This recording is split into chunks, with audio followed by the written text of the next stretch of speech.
दोस्तों, आज की कहानी का नाम है मेरे सामने वाली खिड़की में। और यह कहानी हमने प्रतिलिपि ऐप पर पढ़ी। प्रतिलिपि भारत का सबसे बड़ा कहानियों का ऐप है, जहां आप अपनी मनपसंद कहानियां 12 भाषाओं में पढ़ सकते हैं। प्रतिलिपि पर 50 लाख से भी ज्यादा कहानियां हैं, प्रेम कहानी से लेकर भूतों की कहानी। जो मन करे वो पढ़ो। तो चलिए, आज की भूत की कहानी शुरू करते हैं। प्रतिलिपि पब से मेरे सामने वाली खिड़की में ये कहानी काल्पनिक है और इसका वास्तविकता से कोई संबंध नहीं है। आरुष एक 21 साल का यूटर, जो कि अपने दोस्तों के साथ हंटेड जगहों पर जाकर पैरानॉर्मल वीडियोस बनाता था। उसके साथ कुछ ऐसा हुआ जिसने उसकी पूरी जिंदगी बदल दी। साल 2020 की एक शाम आरुष अपने दादा के साथ बैठकर एक पुरानी ब्लैक एंड व्हाइट फिल्म देख रहा था। फिल्म का नाम था 21 सालों का इंतजार। उस फिल्म में एक अजीब बात थी। फिल्म के इंटरवल के बाद फिल्म की लीड एक्ट्रेस बदली हुई थी। आरुष के दादा ने बताया कि एक्ट्रेस को इसलिए बदलना पड़ा क्योंकि कि जो मेन एक्ट्रेस थी वो अचानक ही फिल्म की शूटिंग लोकेशन से गायब हो गई थी और इसके बाद वह किसी को फिर कभी नहीं मिली। माना जाता है कि जहां यह फिल्म शूट हुई थी वह जगह भूतिया थी और इसी की वजह से वह एक्ट्रेस गायब हुई थी। आरुष के दादा ने यह भी बताया कि उस एक्ट्रेस का नाम दीपशिखा था और वह उनके जमाने की बड़ी ही सुंदर हीरोइन थी। आरुष को दादाजी की बात बहुत ही ज्यादा दिलचस्प लगी, लेकिन उसे नहीं पता था कि अब उसकी दिलचस्पी किसी और चीज में बदलने वाली थी। कुछ दिन बाद आरुष अपने मामा के पास पहाड़ों में थोड़े टाइम के लिए रहने चला गया। उसके मामा एक बहुत ही मशहूर राइटर थे और उनका बड़ा घर हरियाली से भरा हुआ था।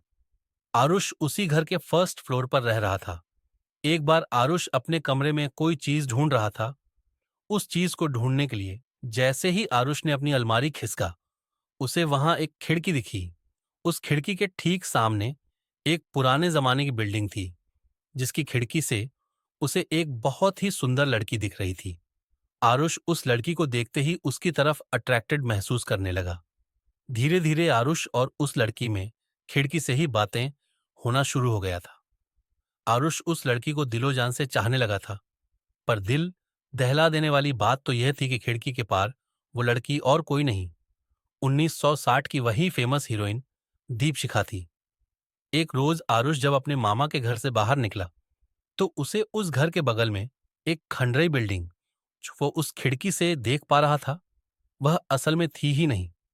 आरुष को कुछ समझ नहीं आ रहा था, तो उसने अपने एक प्रोफेसर से बात की और तब उसे पता चला कि वह खिड़की आज के समय और 1960 के समय का एक पोर्टल है।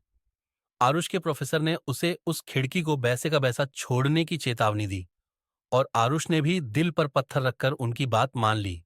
उस दिन के बाद आरुष वापस अपनी अगली हॉरर वीडियो बनाने के लिए अपने दो दोस्तों के साथ रत्नावली महल पहुंच गया। रत्नावली महल इंडिया की सबसे भूतिया जगहों में से एक माना गया है। भानगढ़ के किले की तरह रत्नावली महल में भी कई राज छुपे थे। आरुष और उसके दो दोस्त जब उस महल के अंदर गए, तो उन्हें अचानक कुछ अजीब सा महसूस होने लगा। बंद महल के अंदर तेज और ठंडी हवाएं चल रही थीं, लेकिन इसके बावजूद आरुष और उसके दोस्तों को सांस लेने में तकलीफ हो रही थी। तभी अचानक से एक परछाई उनके सामने से गुजरी। आरुष अपने दोनों दोस्तों को हॉल में छोड़कर उस परछाई के पीछे पीछे कॉरिडोर में चला गया। आरुष को उस कॉरिडोर के फ्लोर पर खून से सने पैरों निशान दिखे, लेकिन आरुष फिर भी उन निशानों के पीछे पीछे चला गया। वो निशान एक बड़ी सी पेंटिंग पर आकर रुक गए। वो पेंटिंग किसी महारानी की तस्वीर थी। आरुष उस बड़ी सी तस्वीर को देख ही रहा था कि अचानक वो पेंटिंग उसी के ऊपर गिर पड़ी, पर आरुष बाल बाल बचा और उसे कोई चोट नहीं आई। उधर आरुष के दोस्तों को पायल की आवाजें आने लगी। उन्हें ऐसा लगा कि कोई औरत महल में घूम रही है। वो उसे आवाज लगाने लगे, कौन है वहां? तभी उनके पीछे एक बड़ी सी काली परछाई आकर खड़ी हो गई। आरुष के दोनों दोस्त उस काली परछाई को देखकर घबरा उठे और जोर से चिल्लाए। तभी आरुष भी वहां आ पहुंचा और तीनों चुपचाप उस महल से भाग निकले। अगली सुबह उन्होंने जब उस महल के बारे में और मालूम किया, तो उन्हें पता चला कि जिसकी तस्वीर महल में लगी थी वह प्रिंसेस रत्ना थी और वह बड़ी सी काली परछाई जो महल में घूम रही थी वह एक डरावनी आत्मा थी जिसका नाम ताहिरा था।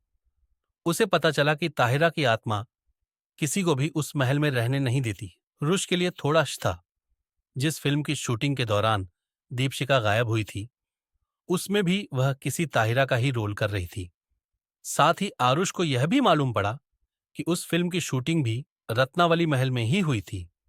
आरुष को लगा कि जरूर इसी महल और ताहिरा की आत्मा की वजह से एक्ट्रेस दीपशिखा गायब हुई होगी। पर ताहिरा ने ऐसा क्यों किया? क्या है रत्नावली महल का राज? क्या आरुष वापस उस खिड़की के पार जाकर अपने प्यार दीपशिखा को बचा पाएगा? इन सभी सवालों का जवाब आपको मिलेगा प्रतिलिपि पब पर। यही नहीं, प्रतिलिपि प्रीमियम पर आप इन मनोरंजक कहानियों के अलावा दुनिया के सबसे सफल लोगों की जीवन की कहानी, जैसे सचिन तेंदुलकर, अब्दुल कलाम और ऐसे कई सफल लोग और उनकी सफलता के राज के बारे में भी पढ़ सकते हैं। और साथ ही प्रतिलिपि पर सेल्फ हेल्प मोटिवेशनल किताबें भी हैं जो आपको सिखाएंगे कि आप अपने जीवन को कैसे बेहतर तरीके से जिए। तो मनोरंजन, मस्ती से लेकर सीखने और ज्ञान की सभी बातें सब है। प्रतिलिपि प्रीमियम में भारत में करोड़ों लोग इस ऐप को यूज कर रहे हैं। आप भी डिस्क्रिप्शन में दी गई लिंक पर क्लिक करिए और प्रतिलिपि ऐप को जरूर चेकआउट कीजिए। हमारी तरह आपको भी ऐप बहुत अच्छी लगेगी। और हाँ दोस्तों, अगर आप चाहते हैं कि हम इस कहानी की पूरी सीरीज बनाएं तो हमें कमेंट्स में लिखकर ज़रूर बताइएगा। प्लीज़ सब्सक्राइब और